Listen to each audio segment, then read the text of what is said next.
बिस्मिल्लाहिर्रहमानिर्रहीम। अस्सलाम वालेकुम दोस्तों, मेरा नाम है मोहम्मद साहिल और मैं हूँ नेपाल से। और कुछ साल पहले ही मैंने इस्लाम को एक्सेप्ट किया था, इस्लाम को जान के पहचान के और कलमा पढ़ा था मैंने अल्हम्दुलिल्लाह। और जब उस टाइम मैं दुबई में था, दुबई में काफ़ी सारे मेरे मुसलमान भाई लोग था, मुसलमान दोस्त लोग था, और पाकिस्तान से, इंडिया से, और काफ़ी सारे वीडियो वगैरह देख के और कुरान को पढ़ के समझ के अल्हम्दुलिल्लाह मैंने इस्लाम एक्सेप्ट किया। अल्लाह ताला ने मुझे हिदायत दिया, तौफीक दिया समझने का, इसलिए मैंने इस्लाम को एक्सेप्ट कर लिया अल्हम्दुलिल्लाह। और पहले तो मुझे लगता था जब इस्लाम एक्सेप्ट करने के बाद मेरा क्या होगा, मेरा हिंदू लोग है पूरा फैमिली, तो मैं एक्चुअल में मैं हिंदू फैमिली से बिलोंग करता हूँ, तो मेरा पूरा फैमिली हिंदू लोग ही है, हिंदू है मज़हब से ताल्लुक़ है।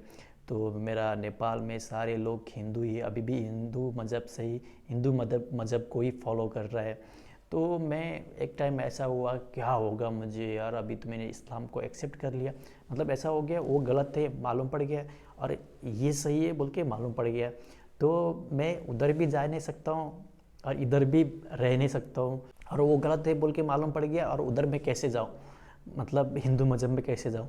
इस्लाम तो एक्सेप्ट कर लिया लेकिन पूरा मेरा कंट्री जो है, और कंट्री में क्या है, हिंदू मज़हब का ज़्यादा लोग है और 80% लोग हिंदू मज़हब का है, और बाकी तो थोड़ा सा क्रिश्चियन है, थोड़ा मुस्लिम है, थोड़ा बुद्धिस्ट है। मेरा पूरा फैमिली हिंदू मज़हब से ही बिलोंग करते हैं। और फैमिली को कैसे लेकर रहा हूँ मैं, फैमिली को कैसे मनाऊँ, और शायद वो नहीं मानता होगा सोच के मैं परेशान हो गया था एक टाइम में। लेकिन अल्लाह ताला ने मुझे फिर समझने का तौफीक दिया अल्हम्दुलिल्लाह। जो चल रहा है चलने दो, और जो राइट मालूम पड़ गया तो दुनिया का फ़िक्र नहीं करना चाहिए। लोग क्या कहेगा, लोग क्या बोलेगा, लोग क्या समझेगा, ये टेंशन नहीं लेना चाहिए, ठीक है ना। जो राइट आपको मालूम पड़ गया उसको फॉलो करना चाहिए। क्या पता कल 2 मिनट के अंदर ही हमारा मौत आ जाए, क्या पता कल चलते चलते मर भी सकता है, क्या पता 1 सेकेंड के अंदर हमारा मौत भी आ सकते है। तो ये चीज़ में टेंशन नहीं लेना है, लोग क्या बोलेगा क्या कहेगा बोल के, ये सारे चीज़ में टेंशन नहीं लेना चाहिए हम लोग को अल्हम्दुलिल्लाह। चलिए देखते हैं, एक इंडिया का एक भाई उसने इस्लाम को एक्सेप्ट किया था, मुझे भी मज़ा आया वो वीडियो सुन के, वो वीडियो देख के ना, जाकिर नाइक के सामने ऐसा बात कहा और बहुत मज़ा आ गया मेरे को भी। मेरा और उसका स्टोरी ऑलमोस्ट सेम था। मैं भी तो हिंदू मज़हब का ब्राह्मण फैमिली से था, तो वो भी ब्राह्मण फैमिली से। जब इस्लाम एक्सेप्ट करने की बात और कर रहा था तो क्या कहा सुनते हैं। ब्रेक में अस्सलाम वालेकुम व रहमतुल्लाहि व बरकातहू। मेरा नाम मनोज कुमार गौड़ है। मैं यूपी ईस्ट कानपुर का रहने वाला हूँ। मैं अभी जस्ट मुंबई में नया हूँ, मुझे यहाँ पे कोई नहीं जानता, कुछ दिनी भाई है जो मुझे जानते हैं यहाँ पे। सबसे पहले मैं आपका शुक्रिया अदा करना चाहता हूँ इस मंच के थ्रू, जो हमारे डॉक्टर जाकिर भाई ने यहाँ के थ्रू इतने सारे लोगों के बीच में मुझे ये मौका दिया कि मुझे आ करके अपनी किसी बात को कहने का मौका मिले। मैं एक ऐसी फैमिली से बिलोंग करता हूँ जो कि इतनी सेपरेट फैमिली है, जो कि मुसलमान का नाम नहीं सुनना चाहती है। इवन मेरे घर में मुझे पीस चैनल को देखने और सुनने की परमिशन नहीं है। फिर भी अल्लाह तबारक व तआला का एहसान है, करम है उनका कि मैं अपनी फैमिली का सबसे बड़ा बेटा हूँ, और मुझको अल्लाह तबारक व तआला ने चुना और ज़रिया बना पीस चैनल, जिस पे मैं डॉक्टर जाकिर नाइक और डॉक्टर इसरार अहमद, शेख सनाउल्ला, जिनकी तकरीरें सुनता था, जिनसे मेरे सारे मिसकंसेप्शंस दूर हुए। और यूपी ईस्ट का रहने वाला हूँ। मेरी उम्र 25 साल है। मैं मुंबई में पहली बार आया हूँ, मैं यहाँ पे किसी को नहीं जानता था, और अल्लाह तबारक व तआला से यही दुआ करता था कि अल्लाह ताला जब आपने मेरे को यहाँ तक पहुँचाया है कि इस्लाम को सही और गलत का जो मेरा कन्फ्यूज़न था वो सारा दूर हो चुका, तो अब मुझे ऐसी जगह पे पहुँचाइए जहाँ पे मैं इस्लाम को पूरी तरह से फॉलो कर सकूँ। क्योंकि मेरी फैमिली में पूरे के पूरे फैमिली के मेम्बर्स अगेंस्ट, कोई भी बंदा मेरी बात सुनने के लिए तैयार नहीं। मैं अपने घर में इस तरह से रहता था कि जैसे एक लैंडलॉर्ड के यहाँ कोई एक किराएदार रहता है, बिल्कुल इस तरीके से बिल्कुल नेग्लेक्ट करके वो लोग मुझे रखते थे। मैं ये मैसेज उन अपने घर वालों को भी और उन हज़ारों लोगों को जो मुझे यूपी ईस्ट के जानते, पूरे यूपी ईस्ट का पूरा बंदा जो भी मुझे देख रहा होगा, जो मुझे जान रहा होगा, उन तक ये मैसेज पहुंचाना चाहता हूं कि इस्लाम कोई भी ऐसा काम नहीं करता है जिससे किसी माशरे को नुकसान पहुंचता हो। ये कोई टेररिज्म नहीं है, ये कोई ऐसा काम नहीं करता जिससे किसी को नुकसान पहुंचता हो। एक ऐसी फैमिली का बंदा जो कि मुसलमान के लिए इतनी गलत फहमी रखता हो, उसी घर का सबसे बड़ा बच्चा बाहर निकल करके इस बात को बताने के लिए तैयार है कि वो उनका दिमाग है, ये इस्लाम की तरफ से नहीं मिला है। तो मैं इस बात को कहना चाहता था, इस बात को बताना चाहता था। मैंने कभी सोचा भी नहीं था कि मुझे मौका मिलेगा कि मैं डायरेक्टली डॉक्टर जाकिर साहब के सामने आके उनका शुक्रिया अदा कर पाऊंगा। और जब मैंने पीस चैनल देखा तो पीस चैनल के थ्रू मुझे ये पहले पता चला, क्योंकि मैं इससे पहले कुछ सोचता नहीं था। जो जिंदगी चल रही है वो जिंदगी मेरे लिए काफ़ी थी। माँ है, बाप है, घर का सबसे बड़ा था, मैं एक वेल एस्टेब्लिश फैमिली का बंदा था, तो मुझे ऐसा कुछ सोचता ही नहीं लगता था कि मुझे कुछ और भी करना चाहिए।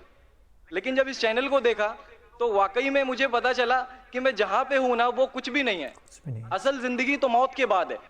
क्योंकि मेरी जिंदगी जो है ना वो सिर्फ यही सोचती है कि मैं जो जो जो कुछ भी सोच रहा हूँ मेरी जिंदगी के दायरे में है। लेकिन असल जिंदगी जो शुरुआत होती है वो मौत के बाद। और मेरा हिंदू रिलीजन मुझे ये सिखाता है कि मौत के बाद न जाने कितने सारे जन्म है।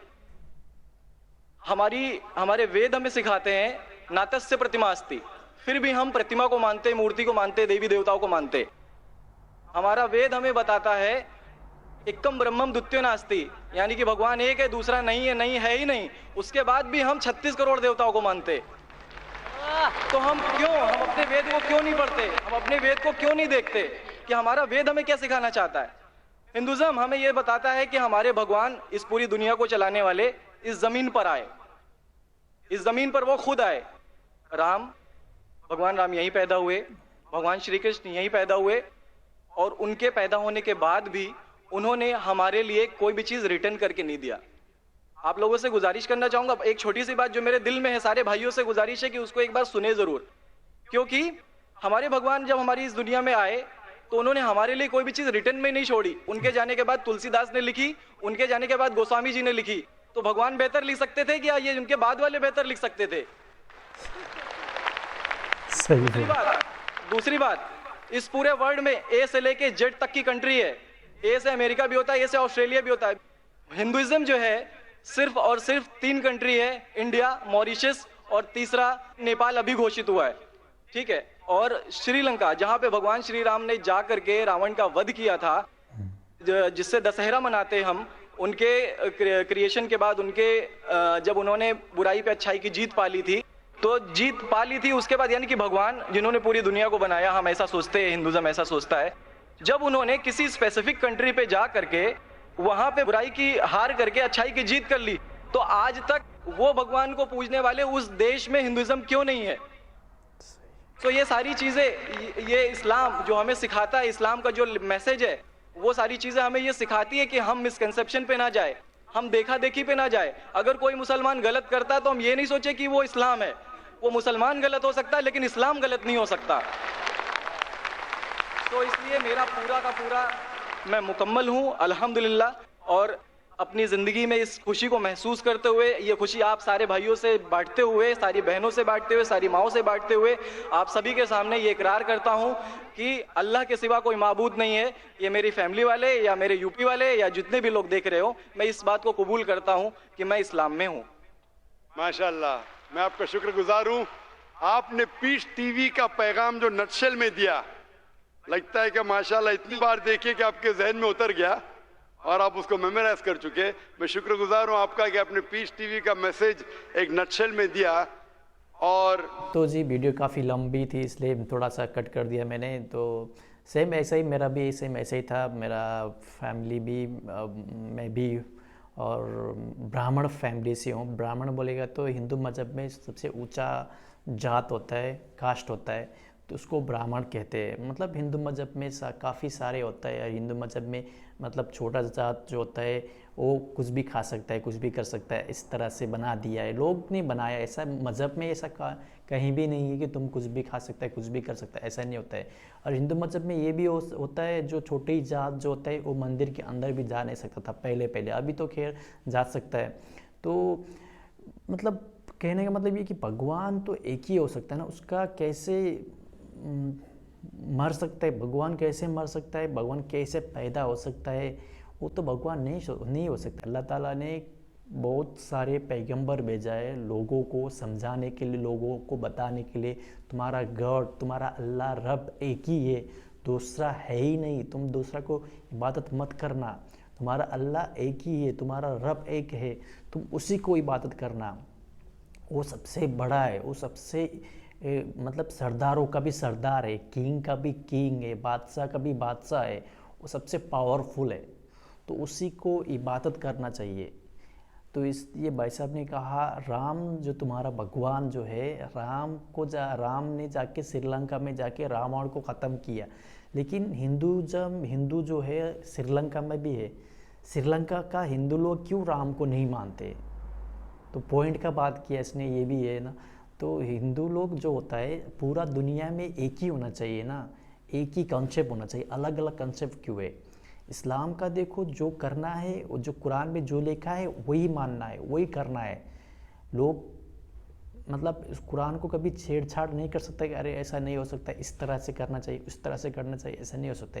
भले आप अमेरिका चला जाओ, दुबई चला जाओ, यूरोप का कहीं भी कंट्री में चले जाओ, एक ही होता है। मुसलमान बोले तो एक स्टाइल से ही नमाज़ पढ़ना है, एक स्टाइल से ही फॉलो करना चाहिए सारे चीज़। लेकिन हिंदू मज़हब का इंडिया में जाएगा तो दूसरा टाइप का होता है, और नेपाल में जाएगा तो दूसरा टाइप का होता है, और श्रीलंका में जाएगा तो दूसरा चीज़ का होता है, दूसरा बहुत सारे अलग अलग से भगवान बना हुआ है उधर श्रीलंका में।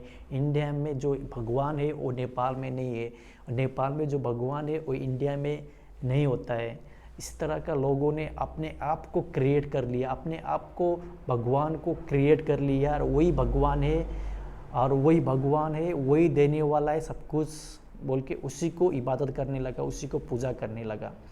तो देखिए जो हमारा मालिक, हमारा खालिक, हमारा रब हमें बनाया, हमें इस दुनिया में पैदा किया, हमें पानी दिया, इतना सारा समुद्र दिया, इतना सारा ज़मीन दिया, इतना सारा खाना दिया, तो उसको छोड़ के जो क्रिएटर, जो ओरिजिनल क्रिएटर है, उसको छोड़ के हम दूसरा जो बनाया हुआ, हाथों ने बनाया हुआ उस क्रिएटर को पूजते हैं हम लोग, उस क्रिएटर, उस बूतों का पूजा करते हैं हम लोग। हम जो हमने हाथों से बनाया हुआ बूतों का पूजा करते हैं हम, थोड़ा तो शर्म होना चाहिए ना, इंसल्ट हो गया ना।